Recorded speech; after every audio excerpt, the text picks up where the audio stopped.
Kwa majina ni Salim Hamisi Kitengele.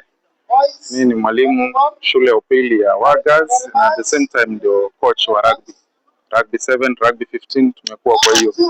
So tumekuwa kwa county level competitions, tumekuwa siku 4. Leo ndio siku ya mwisho. Competition zimekuwa tough, and for that I can agree that rugby is growing in Kwale County.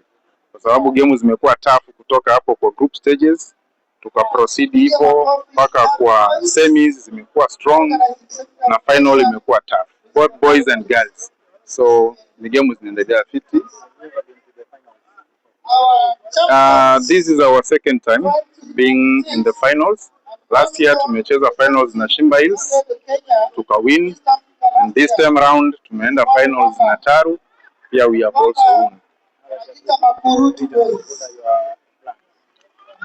Going to the regional, last time tulienda regionals tukangangana, we managed to become position 3 baada ya kutolewa na the champions Polaris katika semis. So this time round tunataka tujipange vizuri, at least kama tutakosa kuingia kuchukua kikombe but tukue kwa finals. That is our main goal now. So kuna competition strong, there are several teams coming from Kilifi. We have Baharini, we have Magarini, we have Polaris, we have Moi Forces.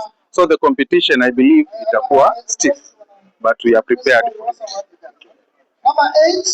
Asante sana.